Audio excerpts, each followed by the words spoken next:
Mirë dita, me qenë se quorumi I domosdoshëm sipas rregullores është realizuar, me qenë se edhe nisur nga fakti që kemi disa mungesa për shkak se kjo datë sot me përkon me ditën me 5 maj, ditën e dëshmorë dhe një pjesë e kolegëve deputet janë për aktivitete politike.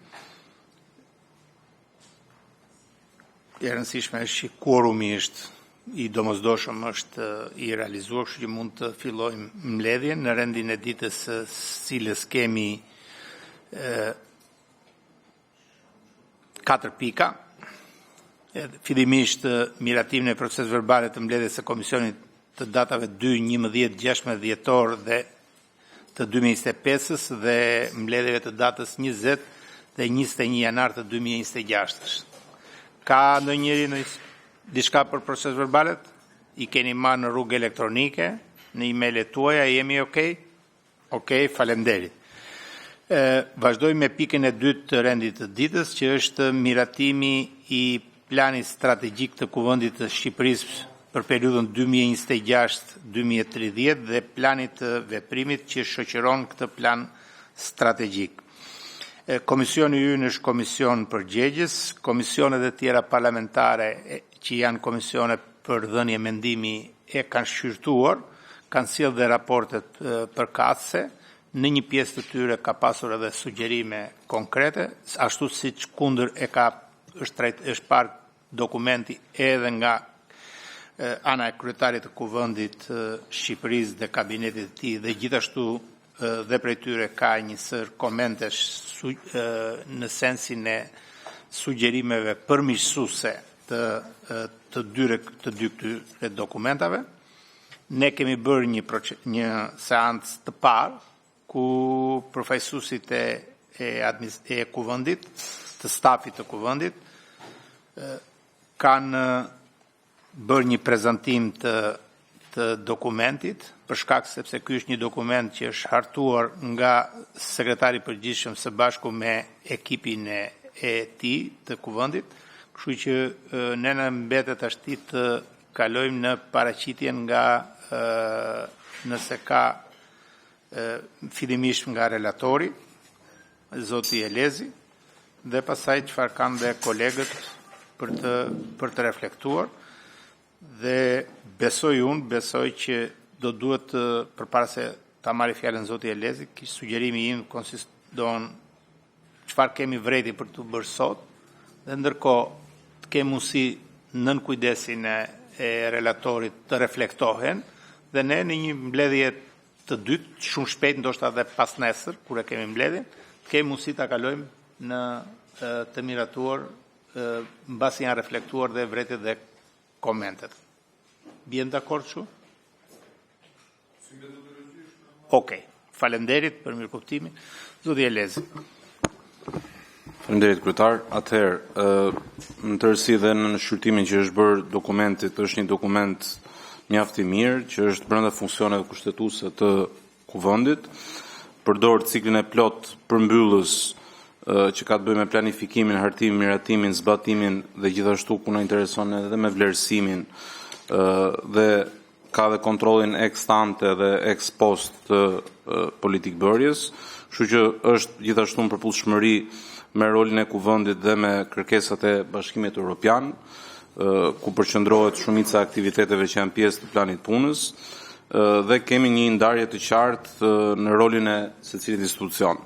Të vetme gjë që unë kam për të kaluar direkt është si kërkesë saktësimi tek pjesa metodologjisë ku do kërkoja të shtohej që mund të paraqitet si nen që plani është në përputhje me kushtetutën, rregulloren e Kuvendit, ligjin për statusin e deputetit dhe kodin e sjelljes, për arsye se këto akte t'i bëjmë operacionalizuese nga pikpamja e gjithë Kuvendit duke pasur parasysh dhe gjithë bazën ligjore me të cilin funksionon.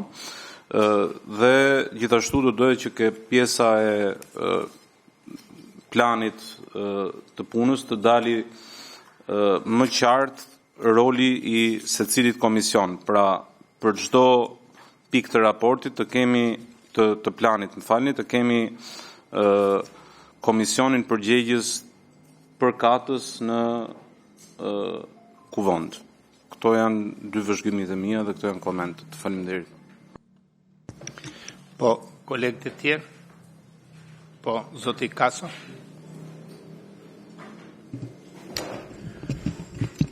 Faleminderit, zoti kryetar. Marr shkas nga kjo pikë e rendit ditës për të diskutuar një shqetësim që ne si opozitë kemi, që lidhet jo detyrimisht me dokumentin e paraqitur sot, dhe është më pak me metodologjinë e propozuar nga ju përpara për shqyrtimin e këtij dokumenti si komision përgjegjës, e cila është tërësisht korrekte dhe kështu duhet të ndodhë, pra që diskutohen vërejtjet në parim dhe më pas një mbledhje të radhës sigurisht është komisioni që plotëson atë detyrimin e tij si komision përgjegjës. Ne si opozitë në raport me këtë proces vendimarrës të kuvendit, me procesin legjislativ në përgjithësi, siç kam patur rastin të them dhe në takime të tjera, dhe në komisione të tjera, dhe në këshille të tjera, jo më larg se dje, kemi një problematik të madhe me kuvendin, me funksionimin e kuvendit si i tillë, për sa i përket zbatimit asaj që gjykata kushtetuese në vendimin e saj të fundit për rregulloren e parlamentit ka thënë dhe ja ka përcaktuar si detyrim kuvendit të Shqipërisë në raport me përmbushjen e misionit të tij kushtetues. Më saktë në atë që gjykata kushtetuese konsideron shumë të rëndësishme nevojën për të pasur një ekuilibër midis autonomisë parlamentare, gjë që e ka theksuar dhe me forcë, dhe parimit të demokracisë përfaqësuese që në këtë rast mishërohet nga opozita. Dhe për sa kohë që ky ekuilibër kaq i nevojshëm, kaq i domosdoshëm në një demokraci funksionale, në një institucion kaq të rëndësishëm siç është Kuvendi i Shqipërisë nuk zbatohet, ose të paktën kryetari i Kuvendit nuk merr masa që ta garantoj dhe të përmbush atë mision që atij i derivon nga rregullora e Kuvendit të Shqipërisë për të qenë mbi palët në mënyrë që të sigurojë këtë lloj balance, opozita e ndjen veten të përjashtuar nga proceset vendimarrëse të Kuvendit, pra jo të përjashtuar formalisht, po të përjashtuar në mënyrë përmbajtësore, të përjashtuar thelbësisht. Dhe për sa kohë që në procese të tilla kaq të rëndësishme, përfshirja e opozitës dhe kontributi i opozitës nuk kërkohet që në momentin fillestar, për në momentin e marrjes vendimeve, në momentin e përcaktimit të objektivave, ndarjes gjithë informacionit nevojshëm, përcaktimit të objektivave të përbashkëta në funksion edhe të agjendës kaq të rëndësishme të integrimit, opozita nuk mundet të futet në këto procese në momentin e fundit, pra duke i le të themi në një farë mënyrë duke i amnistuar me votë ose duke i legalizuar me votë.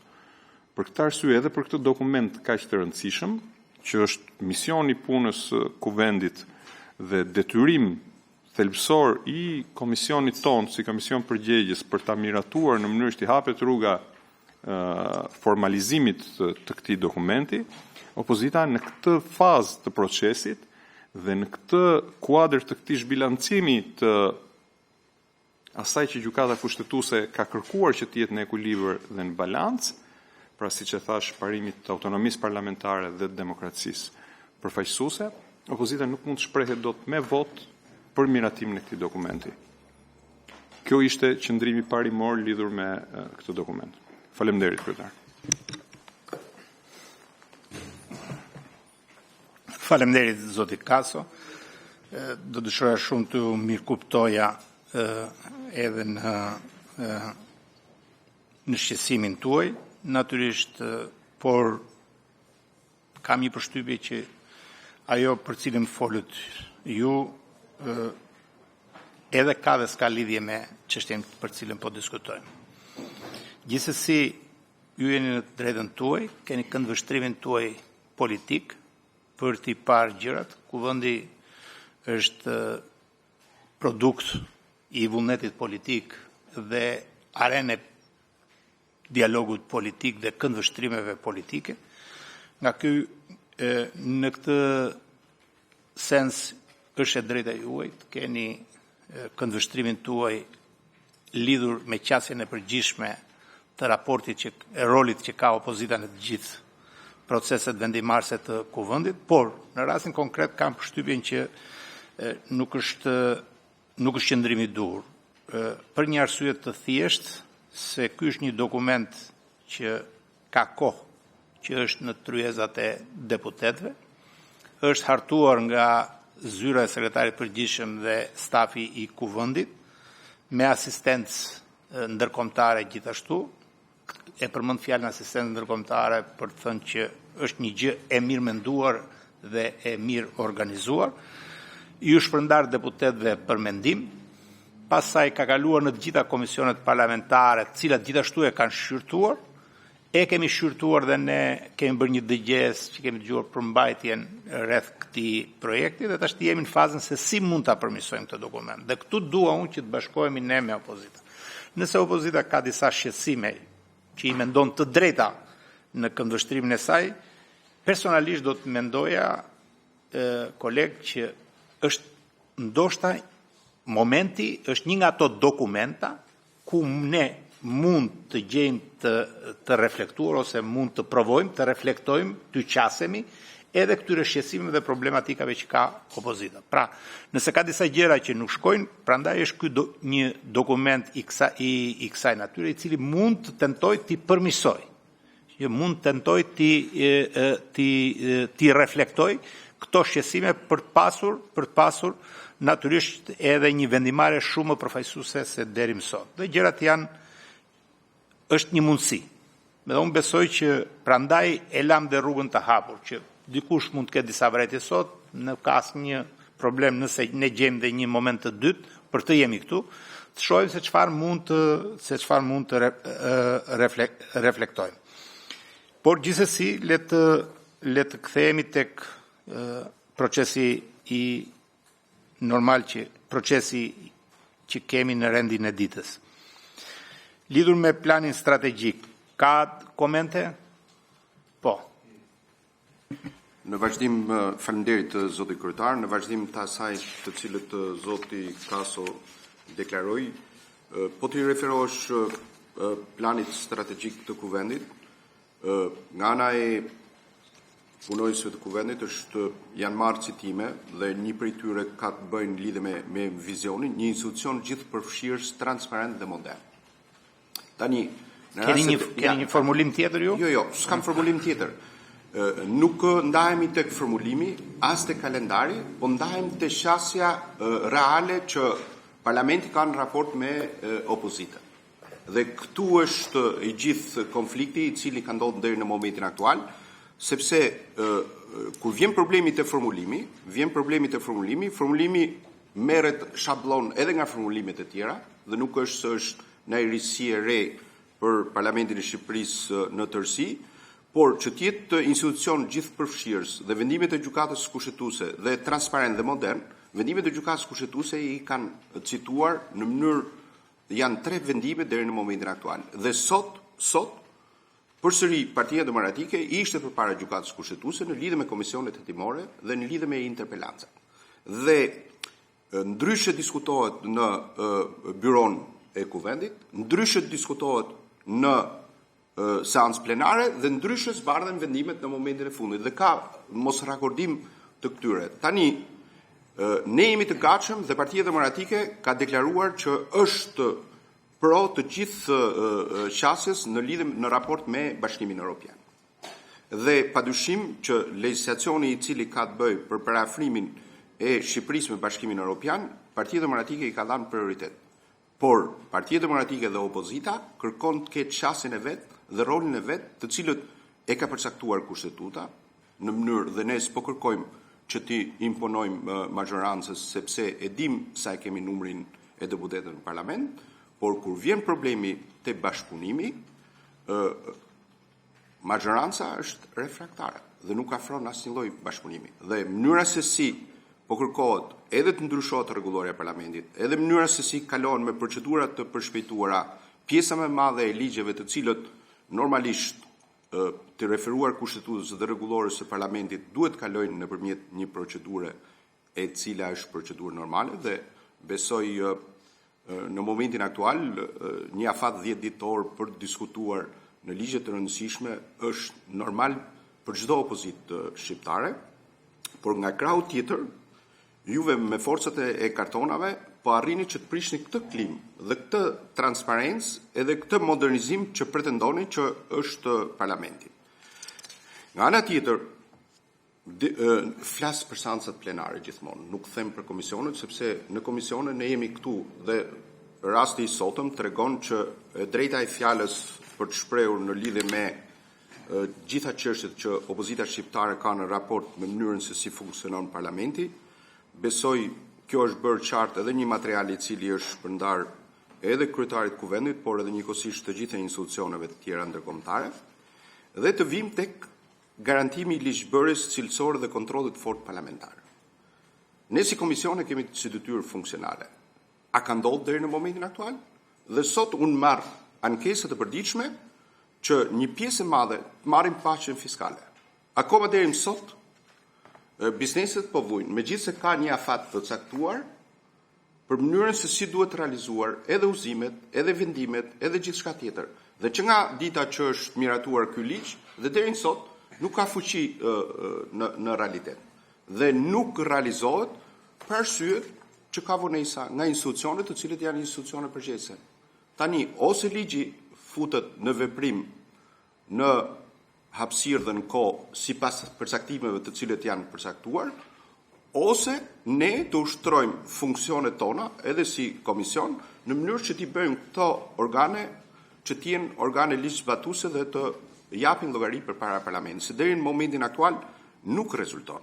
Dhe ata që me të drejtë e tha, duhet ketë një ekuilibër midis opozitës dhe autonomisë parlamentare, të cilët gjykata kushtetuese e ka përcaktuar në mënyrë taksative. Faleminderit. Faleminderit zoti Gjoni, vetëm se kam një gjë për shkak. Që ka një qëndrim në parim, unë e mirë kuptoj, është një këndvështrim në parim që ose për një shqetësim apo për disa shqetësime që mund të ketë opozita, por ka dhe një përpjekje për t'i zgjidhur këto. Dhe kjo është një mundësi që mund të zgjidhet. Pra, ç'do të thotë kjo? Nëse ka diçka që duhet reflektuar te plani strategjik, ai ta reflektojmë. Nëse ka diçka që duhet reflektuar te plani veprimit, ai ta reflektojmë. Po nëse ju më thoni që komisioni nuk është i angazhuar për të parë se si zbatohen ligjet e tjera, jo, më morët atë të paqes fiskale.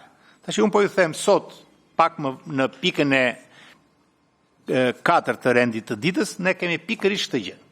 Kontrollin mbikëqyrjen parlamentare, kontrollin parlamentar mbi nxjerrjen e akteve nënligjore nga dhe jo nga një institucion, jo nga dy, po nga të gjitha ministrit e shtetit shqiptar, e qeverisë shqiptare, dhe nga të gjitha institucionet ligjzbatuese. Pra, e kemi në rend në ditës, e kemi në kalendarin ton. Unë do pres me shumë interes edhe përfshirjen tuaj edhe kontributin tuaj në këtë pikë. Ka gjë për planin strategjik në një koment tjetër? Kam unë 2-3 gjëra, me qenë se s'kan kolege.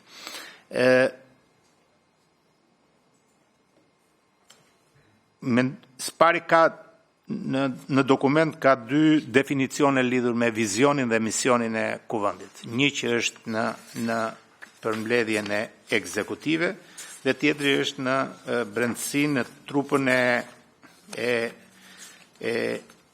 e dokumentit, që duhet njësuar. Edhe duhet thjeshtësuar dhe duhet njësuar, të dyja. Gjithsesi kemi një formulim që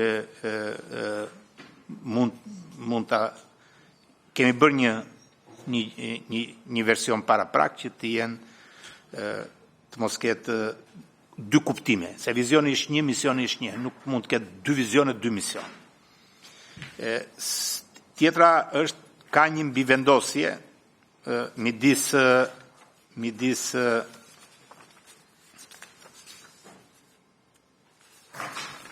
objektivave strategjik. Për shembull, prioriteti 2 në këtë objektivin strategjik për efektivitetin e ushtrimit ligjvënës është paka shumë i njëjtë edhe me atë që është tek pjesa që ka të bëjë me mbikëqyrjen parlamentare. Gjithashtu ka nevojë për të rregulluar për disa përcaktime, për të përmirësuar, që besoj nuk është e nevojshme t'i lexojmë tash një për një, duke qenë se ju do t'i keni mundësi që t'i reflektoni. Dhe në strategji këtu ju e quani planin e veprimit për zbatimin e tij shtojca 1. Nuk duhet konsideruar kështu. Plani i veprimit është pjesë integrale e planit strategjik, se është për zbatimin e tij.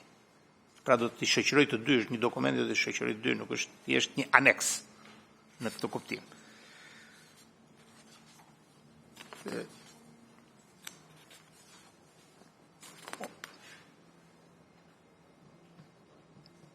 Pa hyrë pasaj në disa detaje që ndoshta është e panevojshme për t'i lexuar dhe për ta mbajtur të gjithë në këtë moment komisionin.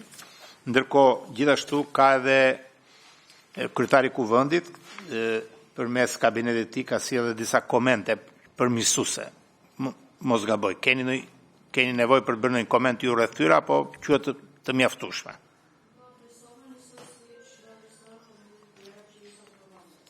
Po, dakord. Jo detyrimisht, sepse mund mos përputhen me atë çfarë ka dokumenti ose me qasjen që ne kemi. Tashti lidhur me planin e veprimit. Ka komente nga kolegët? Ndërkohë është e rëndësishme, siç ka bërë ndoshta kabineti kryetarit ose vetë kryetari, duhet bërë me dije kabinetit që ka dhe një plan veprimi, se është shumë e rëndësishme që ato që janë aty duhen reflektuar këtu. Se më i rëndësishëm nga pikpamja e shtrimit edhe ai është një plan strategjik, është një dokument orientues, udhërrëfyes, kurse nga pikpamja e zbatimit, realizimit, efektit është plani i veprimit. Qofse këto nuk janë të mirë shprehura këtu dhe të qarta këtu, është jo eficiente pasaj gjithë kjo çfarë jemi duke bërë. Gjithsesi, kam disa gjëra që besoj unë që do duhet ju keni bërë një përpjekje edhe me konsultime që kemi bërë bashkërisht që të specifikoni dhe komisionet e prershme. Dhe po të shohësh komisionin ku jemi ne, e keni specifikuar dhe ne e gjejmë veten. Domethënë që ne jemi përgjegjës, tu na keni ngarkuar mirë. Keni thënë që ju këtu jeni ju përgjegjëse. E kuptoj që është shumë interesante qasja juaj këtu. Të tjera thoni komisionet përgjegjëse. Pra ata po që se ndjen mirë, po se ndjen ajo që po në fakt e vërteta është sepse kuptimi është se të gjitha përfshihen, prandaj e keni pas të vështirë se do të vini gjithë komisionet. Por ka disa çështje kur komisionet mund specifikohen, mendoj unë. Janë shumë konkrete. Për shembull, te çështjet e emërimeve, të gjithë procesi për zgjedhjes nuk janë të gjitha komisionet e prershme parlamentare. Vetëm 2-3 komisione janë. Atëherë do thotë që ato 2-3 komisione dhe njëra e ka barrën kryesore, që është komisioni i ligjeve. Atëherë do të thotë duhet përmenden këtu. Ose organet e kuvendit, konferenca e kryetarëve, byroja duhet përmendet këtu. Ndërkohë kryetarin e përmendni shumë mirë te diplomacia parlamentare, po duhet ta përmendni edhe tek pjesët e tjera. Ka një sër përgjegjësish që lidhet drejt për së drejti me funksionin e kryetarit.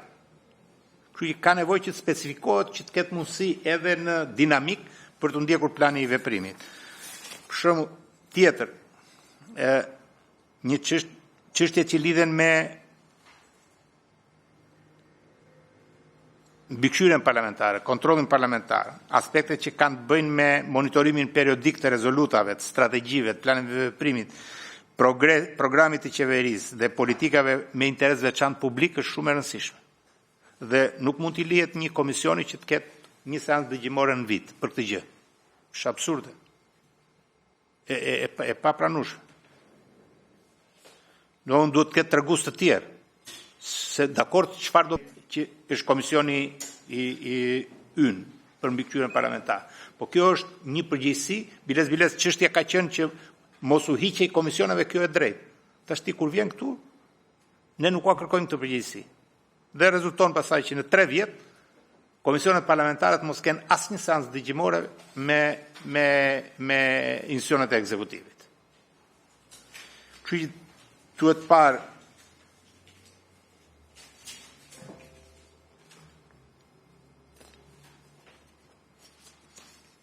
edhe kjo përvoja që filluam me kalendarin vjetor për mbikëqyrjen parlamentare duhet reflektuar. Pra këtu shërbimi i monitorimit, shërbimi monitorimit do duhet të jetë më i përfshirë. Për te kjo pjesë, për ta parë çështjen e mbikëqyrjes, për t'i reflektuar të gjitha këto elemente që ne jemi duke bërë. Një gjë tjetër që kam për mos hyrë në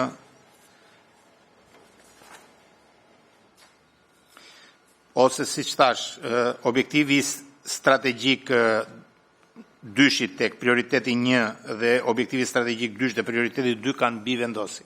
Duhet ta sqaroni këtë pozicion.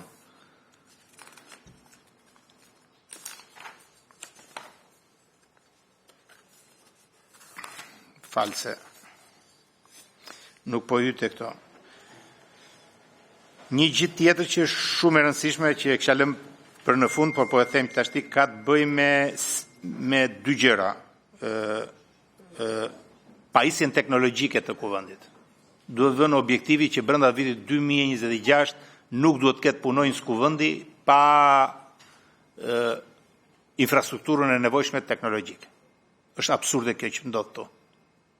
Nuk duhet vënë këtu. E ploson se ploson do përgjigjet byroja e kuvendit. Po të ketë punojës kuvendit, këshilltar kuvendi, pa kompjuter, pa printer, në 2026 kjo nuk bën sens. Ne nuk mund të presim, ne mund të bëjmë gjëra shumë të bukura, edhe trendi, por në qoftë se s'ke gjën elementare që të punojnë, çfarë mund të kërkosh? Tash të thot stafi kuvendit që më fal se më jep pak kohë sa vetë lart ta printoj, kjo nuk bën sens. Kjo është një gjë që duhet vënë taksative. Kjo është detyrë e byros së kuvendit, është detyrë e sekretarit përgjithshëm. Nëse ka probleme fondesh, po në 2026 të ketë probleme fondesh për këtë gjë për kuvendin është pak e. Dhe tjetra është siguria kibernetike. Ne duhet vëmë detyrimin që në çdo fund viti të raportohet në byro dhe byroja të raportojë seancës për masat që ka marrë. Sot është një problem impret. Kuvendi është përballur me një sulm kibernetik, i cili nuk ka qenë pa pasoja. Tash është momenti për ta vendosur në këtë plan. Për vendosur përgjegjësi, detyra dhe afate. Edhe kush raporton dhe ku raportohet. Çfarë masa janë marrë? Se kjo nuk bën sens. Tash nuk do bëjmë një gjë për të qenë të bukur këtu në letra.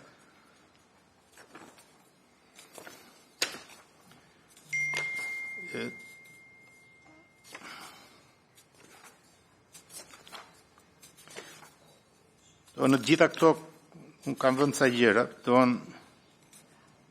shumë se ju thoni, rritja e kapaciteteve, po marrë një gjë, rritja e kapaciteteve, thoni Besarda, të profesionale të stafit të shërbimit legislativ në funksion të procesit mbikëqyrjes. Dakor, shumë mirë bëni ju, gjithë stafin duhet ta trajnoni. Po ju s'keni thënë këtu shërbimit monitorimit të institucioneve, është kryesori. Ata ka nevojë të trajnohen shumë mirë dhe shërbimi legislativ.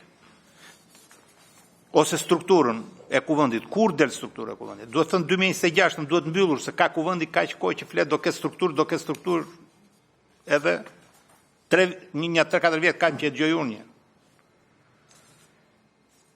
Tjetër, krijimi mekanizmit të dialogut i strukturuar të kuvendit ekzekutiv si dhe vendosja e kontaktit me funksionin zgjedhës. Këtë nuk e kuptoj dot. Ç'do të thotë kjo tek bashkëpunimi ndërinstitucional dhe koordinimi nuk mund të rritë është tek pjesa e dytë, por këtu duhet vendosur kjo trilogu, eksperienca e Parlamentit Evropian, ELDA, që ka sipas modelit Parlamentit Evropian. Dhe nuk është vetëm ekzekutiv, është kuvend ekzekutiv dhe institucionet e pavarura.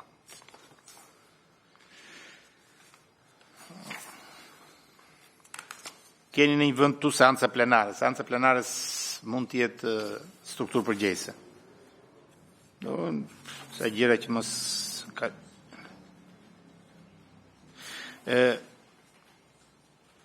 e pash tek shënimet edhe të ato të cila nga kabineti, po unë zbje dakord me atë që kjo është detyrë e qeverisë. Këtu duhet vendosur një detyrë konkrete, kalendari për çdo sesion, për projektligjet, për miratim që duhet sjellë qeveria për në fushën e integrimit. Këtë kalendar të di deputetit që unë të kem mundësi jo thjesht të bëj procesin ligjvënës, po të përgatis opinionin publik për ndryshimin. Si o ta përgatis? A kërkojmë ne që të kemi një përfshirje të deputetëve në këtë proces? Si? Pse duhet vendosur në cejtnot, ka drejt në një të kuptim opozita pasaj, që adreson kritika ndaj nesh. Pse? Sepse po ta kemi një kalendar të tillë, di dhe opozita, e dim dhe ne. Dhe opozita përgatitet si opozit, dhe ne përgatitemi si mazhorancë. Dhe dy palët në finale shkojmë drejt fokusit e energjisë tek integrimi.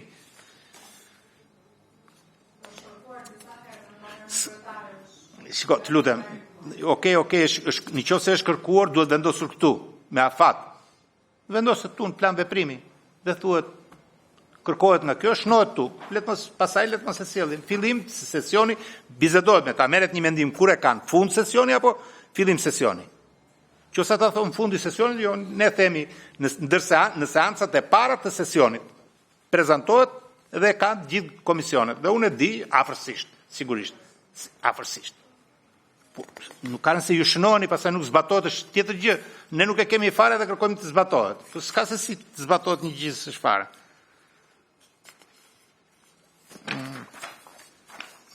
Nuk po I lexoj të gjitha, thjesht to që mendoj që janë çik më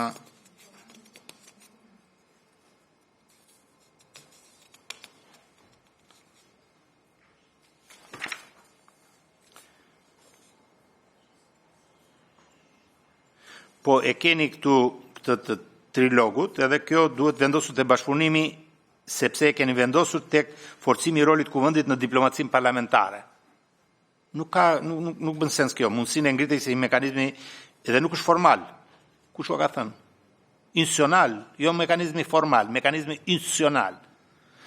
Trilogu në nivel kombëtar nga kuvendi përbërë nga profesorët kuvend qeverisë dhe pushteti gjyqësor, dakor, për çështje që kërkojnë konsens midis, por do ta kalojnë te bashkëpunimi këtë.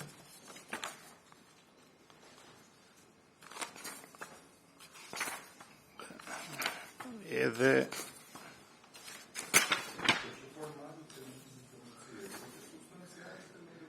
po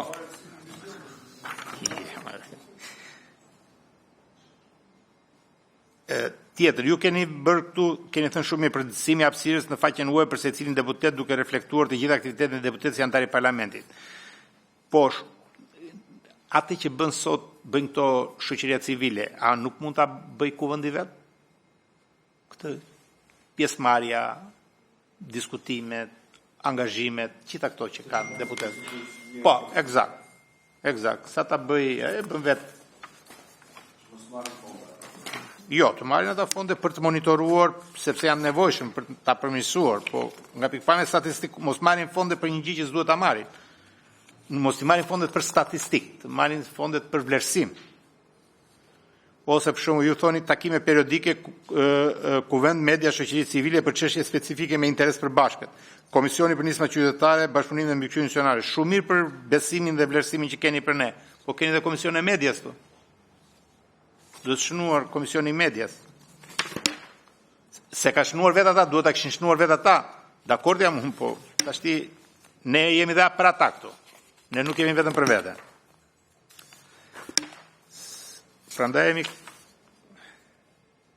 siç thash, të planifikimi dhe vlerësimi infrastrukturë digjitale, nuk mund ta lini 2026-2030, do ta shnoni 2026 raportimi i parë. Ti paraqitet byros së Kuvendit një studim ose një analizë mbi situatën aktuale dhe pritshmëritë për ta diçka të tillë. Brenda 2026-s. E kuptoj që jeni akull se kështu duhet të jetë administrata, po unë e di shumë mirë se sa vuani ju nga ky aspekt, kështu që edhe bëni shumë mirë që s'keni emocion kështu në publik. Po, këtë mazat përmirësues. Këtë se kam kuptuar, çdo të thotë kjo rishikimi i kuadrit ligjor dhe rregullator për autonominë e Kuvendit. Kuvendi është po më shnoni se Kuvendi është i pavarur me kushtetut, tash i autonom, s'keni si ta bëjmë ne këtu me plan veprimi. Ligji organik, po. Dakord jam. Pse? Sepse janë 2-3 institucione kryesore, të cilët nuk kanë ligj organik. Dhe në rastin konkret, ligj për organizimin dhe funksionimin e parlamentit duhet të jetë. Edhe autonomia financiare e parlamentit është një nga elementet të tjerë të cilët duhet të diskutohet. Pse duhet dhe me drejt edhe në takim informal me sekretarin e përgjithshëm, pse duhet presim parlamenti buxhet nga Këshilli i Ministrave në një kohë që mund ta përcaktoj vetë. Ne përcaktojmë të gjithë buxhetet e gjithë institucioneve tjera dhe i ndryshojmë në komisionet parlamentare dhe në seancë. Kur vjen problemi për të përcaktuar buxhetin e vetë parlamenti, përsëri duhet marrim okejnë e Këshillit të Ministrave. Dhe kjo nuk është normale. Në rast se kërkohet të rritet efektiviteti dhe transparenca e këtij organi. Nga krau tjetër, ka një periudhë kohore që statusi i deputetit është që nga viti 1999. Dhe këtu duhet ndërhyr në mënyrë taksative. Pse? Sepse nuk është sot të them të drejtën të vjen turp të dalësh në publik dhe të thush që je deputet. Pse? Sepse ato po deri këtu se është basarzu jo, e them është basarzu qenia deputet, të jemi realist. Ky është koncepti im, masanai kjo është çështje diskutimi. Por ama duhet patjetër në raport me gjithë institucionet e tjera, çështja e statusit të deputetit duhet të rregullohet dhe besoj që janë të gjithë kushtet për të ardhur në një normalitet. Ne s'po kërkojmë as më shumë, sepse çdo ditë po t'i shohësh qytetarët, media, gjithçka tjetër diskutojnë vetëm për rrogat e deputetëve dhe për trajtimin e tyre. Jo, po them. Nuk besoj unë se kanë çështje rrogash dhe nuk. Jo, po është trajtimi i statusit. Po se ashtu duan ta shohin, prandaj duhet ta shohin ashtu. Unë them në trajtimin e statusit dhe kjo duhet të jetë prioritet. Besoj që këto 2-3 element duhet të futen, do të jenë pjesë edhe me afate kohore. Jam e para edhe për statusin e deputetit duhet vendosur ndoshta që të ngrihet një proces për të. Faleminderit. Dhe një proces që nuk çudi, nuk për mua, nga pikpamja kështu le ta udhëheqë opozita. Po, dakord. Tashti, dakord jam dhe për të. Bie shumë dakord që duhet të jenë dhe duhet vendosur me afatet. Jam dakord me propozimin e kolegut Gjon. Tjetër, ka gjë tjetër? Atëre, duke mbajtur në konsiderat çfarë u tha, edhe shënimet që kemi secili nga ne që prefekt për ekonomi kohe, do t'ua kalojmë që të keni mundësi ti shihni dhe ti reflektoni, duke reflektuar dhe ato sugjerimet konstruktive të ardhur nga kryetari apo kabineti kryetarit. Besoj unë që ka nevojë për një reflektim të fundit, Antonella, që me qenë se një pjesë të edhe të atyre sugjerimeve që ti kishe, i tha dhe relatori, i ka shënuar dhe këtu, dhe së bashku me ekipin drejtues të stafit të Kuvendit, janë të 4 të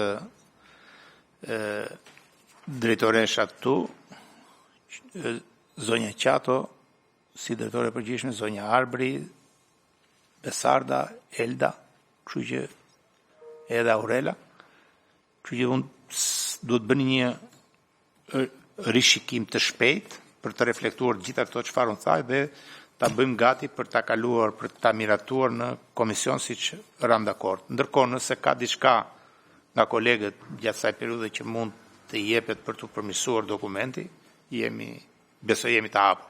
Jem dakord shumë, ta konsiderojmë të një të votuar në parim dhe pasaj konkretisht do ta votojmë definitivisht kur të vi i rishikuar me këto reflektimin e të gjitha vërejtjeve sugjerimeve që janë bërë. Okej, shumë faleminderit. Edhe në veçantë faleminderit për punën e madhe që keni bërë me dokumentin. Besoj do t'ju thotë dhe sekretari i përgjithshëm faleminderit. Mbase. Qose nuk do t'u japi.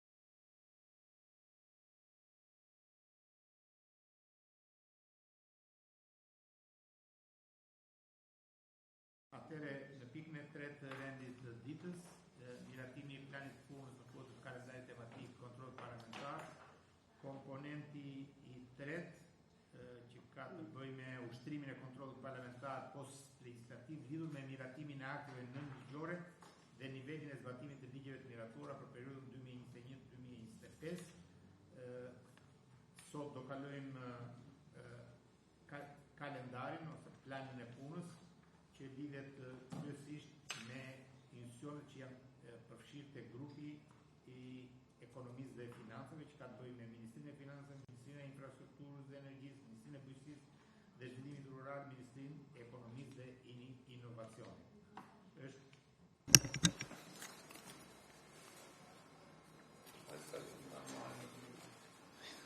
Okej, pika e tretë e rendit të ditës, siç parashtruam që në nisje të kësaj mbledhje të komisionit si pjesë të rendit të ditës, ka të bëjë me prezantimin e planit tematik lidhur me kalendarin për ushtrimin e kontrollit parlamentar post-legislativ lidhur me miratimin e akteve nënligjore dhe nivelin e zbatimit të ligjeve të miratuara të periudhës 2021-2025 dhe ky plan tematik i cili është fokusuar tek ekonomia dhe financa, pra tek institucionet qeveritare, tek ministrit e kësaj fushë, siç janë Ministria e Financave, Ministria e Infrastrukturës dhe Energjisë, Ministria e Bujqësisë dhe Zhvillimit Rural, Ministria e Ekonomisë dhe Inovacionit.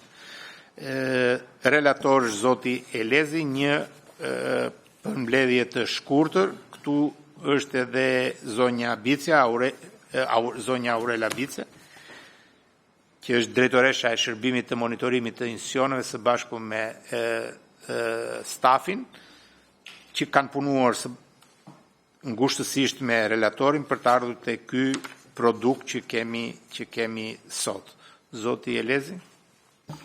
Faleminderit kryetar. Atëherë, në kuadër të detyrave që kemi si komision për sa i përket pjesës mbikëqyrjes parlamentare, do fillojmë një ushtrim të gjërë që lidhet ngushtësisht dhe me punën e kontrollit për atë çfarë është veprimtaria e qeverisë në lidhje me legjislacionin, sidomos me pjesën post-legjislative dhe aktet nënligjore.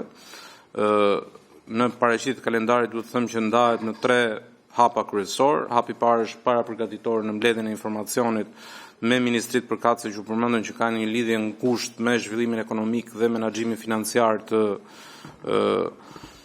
të vendit, dhe janë ministritë që përmendën, Ministria e Financave, Ministria e Infrastrukturës dhe Energjisë, Ministria e Bujqësisë dhe Ministria e Ekonomisë dhe Inovacionit në veçanti.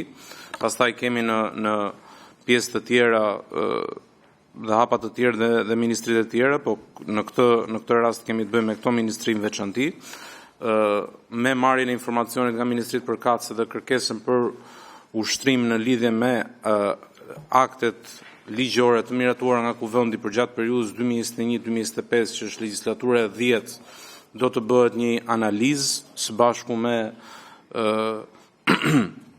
përfaqësuesit dhe pikat e kontaktit që do kenë ministrit dhe ato që kemi të ngarkuara në shërbimin e monitorimit dhe pas kësaj do bëhet një prezantim dhe një konsolidim informacionit para prak e përsërisë dhe do të kemi mundësinë të kryejmë vizita dhe takime konsultuese me ministrit përkatëse për të kuptuar më nga afër dhe më qartë edhe zbatueshmërinë e këtyre akteve ligjore dhe do kemi mundësinë të zhvillojmë dhe seanca dëgjimore me secilin ministri përpara përgatitjes së raportit final, i cili do të miratohet dhe me rekomendimet përkatëse do të përcillet komisionit. Faleminderit.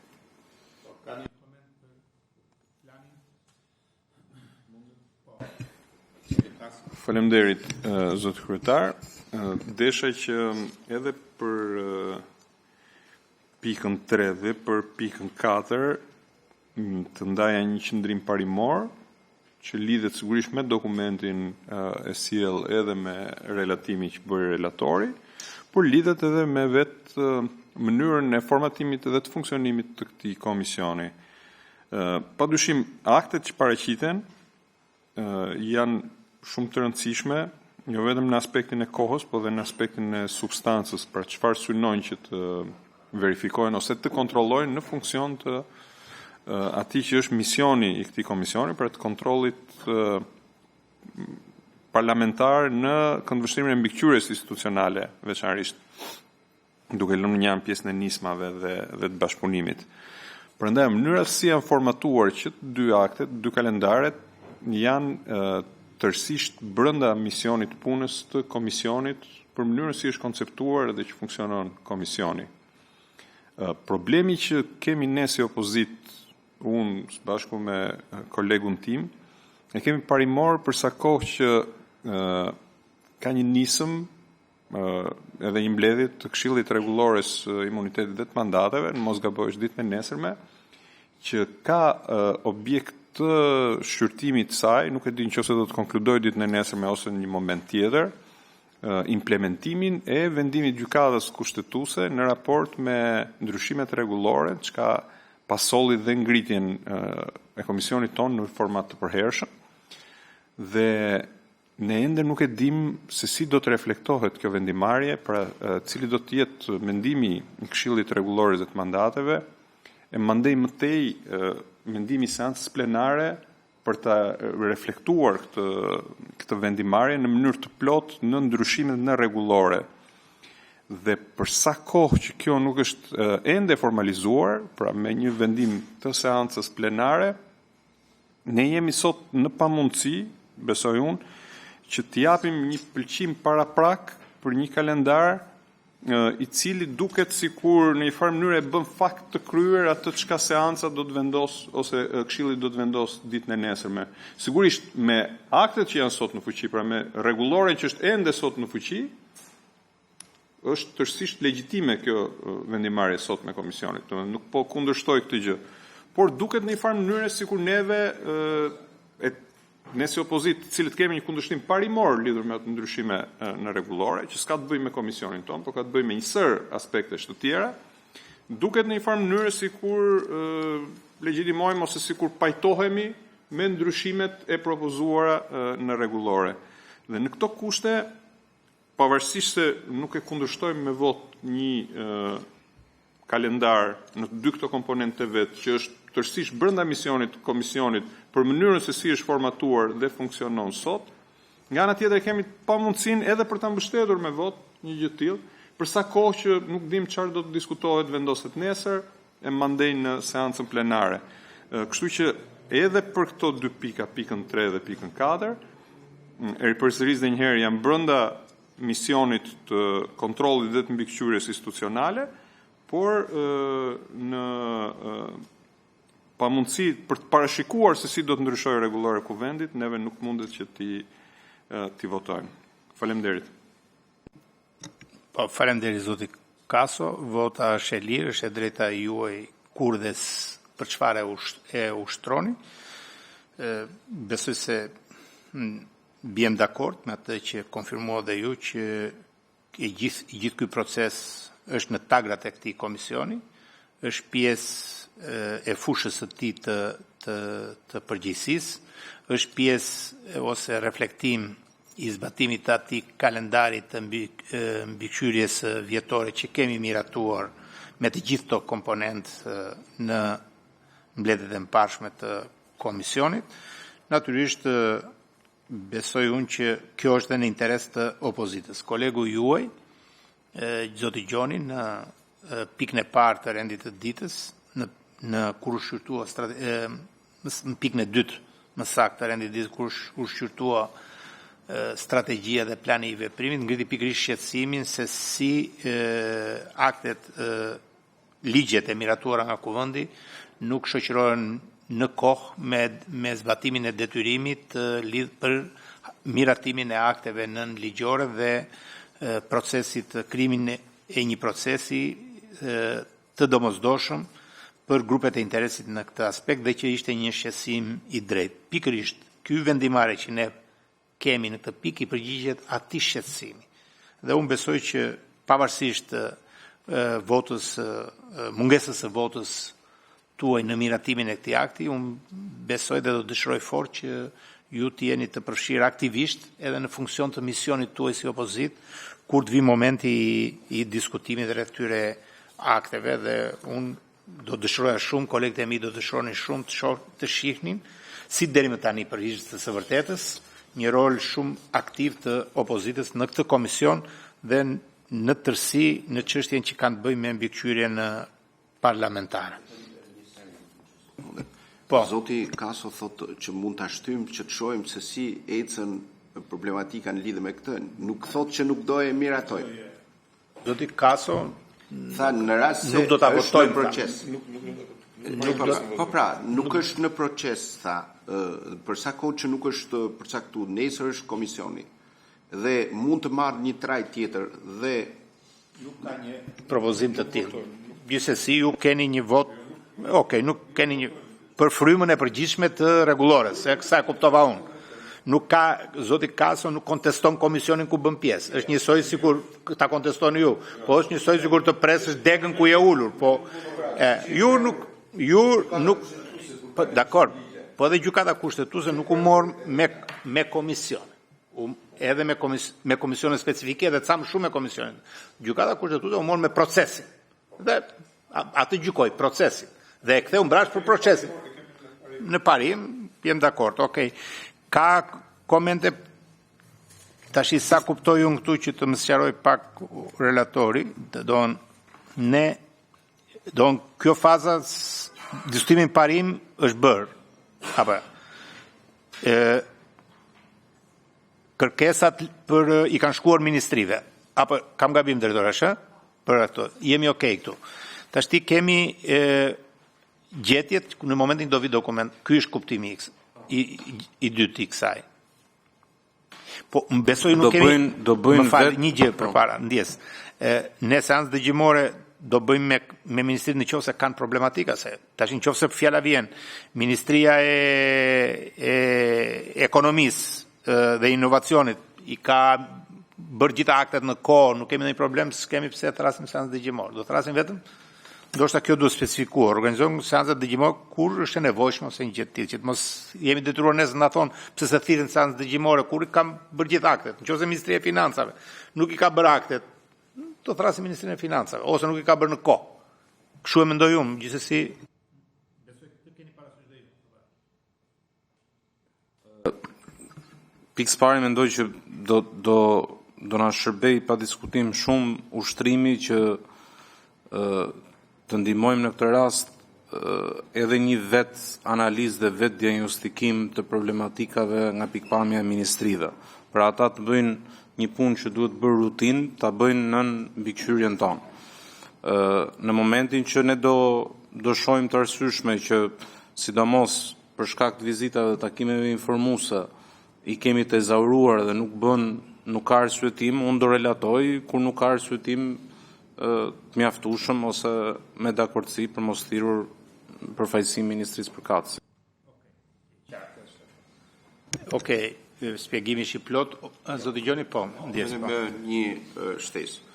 Në lidhje me gjithë diskutimin për cilën flisni dhe me të drejtë në rast se institucionet rezultojnë që e kanë kalu provën e afateve ligjore të cilët janë përcaktuar, por nga ana tjetër ne duhet shkojmë pak më larg dhe me të drejtë zoti Elezi e tha, sepse çfarë ka ndodhur në praktikën e përditshme. Pavarësisht se ligji e ka përcaktuar në mënyrë taksative, vendimet ose udhëzimet të cilët dalin në zbatim të ligjit i cili është miratuar nga parlamenti, te kalon masën për cilën ligji është miratuar dhe këtu kërkohet ky kontroll. Nuk është i lidhur vetëm me afatin, por është lidhur edhe me përmbajtjen në rastin konkret. Dhe prandaj ndoshta është shumë e rëndësishme pas verifikimit të gjithçkaje që ka në lidhje me udhëzimet dhe me vendimet, të kaloj në sit dhe pse jo edhe në seancë dëgjimore kur ka kalu kompetencat për cilët është ku ka një problem. Po, probleme të kësaj natyre. Po. Faleminderit. Faleminderit zoti Gjoni, bjem dakord edhe me ndërhyrjen konstruktive të opozitës pa vot. Kështu që dakord, ta votojmë në tjerët, dakord, miratohet. Faleminderit. Tash i kalojmë tek pika e 4 të rendit ditës, që ka të bëjë lidhur me planin tematik për pjesë e komponentit parë, që është analiza mbi zbatimin e legjislacionit në fuqi, zbatimin e rekomandimeve të Bashkimit Evropian dhe prioritetet e programit të qeverisë, e fokusuar te tema emergjenca civile, parandalimi dhe koordinimi i reagimeve. Relator është zoti Bejleri, do të keni, si edhe në rastin e mëparshëm, keni një dokument të përgatitur nga relatori dhe nga shërbimi i monitorimi dhe stafi i komisionit. Ndërkohë, një prezantim të shkurtër të planit nga relatori zoti Beleri. Faleminderit kryetar, faleminderit Neru. Një prezantim i shkurtër për sa i përket planit punës për emergjenca civile, parandalimin dhe koordinimin e reagimeve. Plani synon të mbështesë një proces strukturuar të mikëqyrjes parlamentare mbi menaxhimin e emergjencave civile, paranalimin e rreziqeve dhe koordinimin e reagimeve.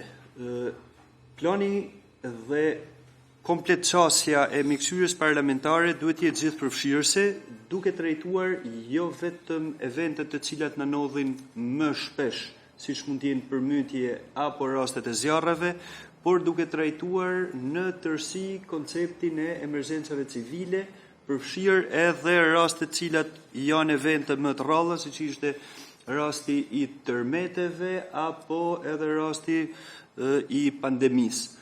Mundsuhen. Plani punës po ju a prezantoj me shumë shkurt, miratimi i ekspertëve hapi i parë, ekspertë cilët duhet të jenë të pavarur, por me një eksperiencë në fushën e menaxhimit të rrezikut, mbrojtjes civile dhe koordinimit institucional. Kërkesat për informacion në bashkëpunim me ekspertët drejtuar të gjithë institucioneve, institucionet të cilët janë të përfshirë tek emergjencat civile, institucionet kryesor, Agjencia Kombëtare e Mbrojtjes Civile, por jo vetëm, Zjarfix, Ministria e Punëve të Brendshme, Policia e Shtetit, operatori i shërbimit të kujdesit shëndetësor edhe institucione të tjera. Prezantimin komision i analizës dhe i gjetjeve paraprake, vizita takime konsultuese si në institucione apo edhe në vendet të cilat paraqesin rrezikshmëri apo ka ndodhur eventet e emergjencave civile, përmytje, zjarre apo edhe tek zonat e tërmetit, seanca dëgjimore me institucionet dhe pastaj prezantimi i draft raportit komisionit dhe një miratim i raportit komisionit apo rezolutës sipas vlerësimit të komisionit. Besoj që në situatën të cilën kaluam dhe të cilën mund ta kalojmë përsëri të përmytjeve. Situatën që duhet i paraprim edhe paranalimit të zjarreve, mendoj që është një element shumë i rëndësishëm i mikësyrjes komisionit tonë, mikësyrjes parlamentare, në mënyrë që të prodhojmë një dokument, të prodhojmë njësër udhërrëfysit për gjitha këto institucione, si për paranalimin, ashtu edhe për koordinimin mes njëri tjetrit për sa i përket menaxhimit të emergjencave civile. Faleminderit, kryetar.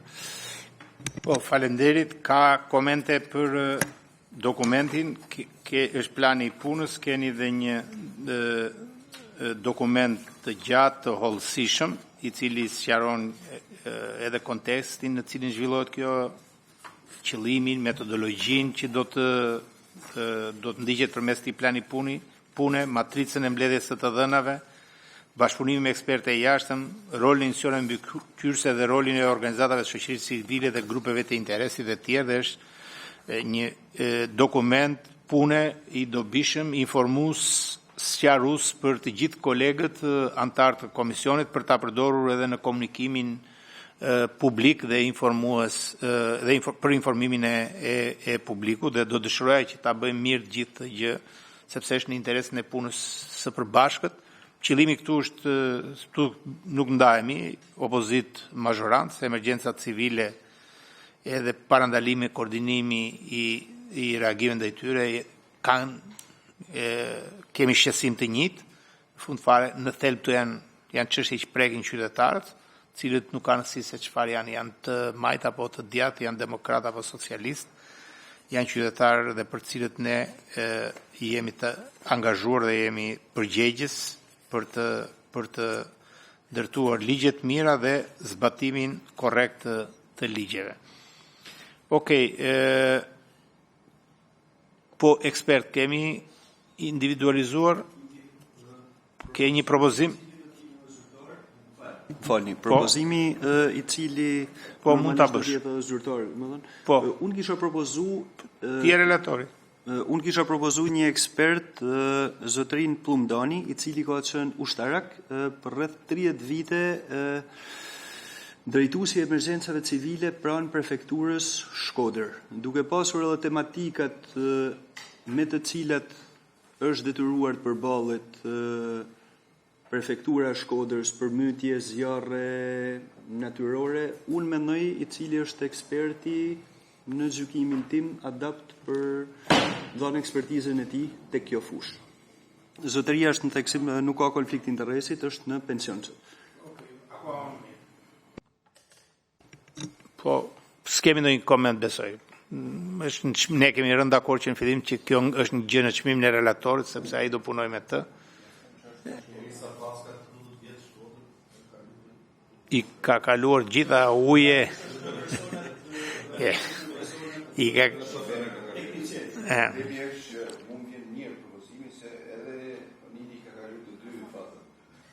Po, jo, po Shkodra është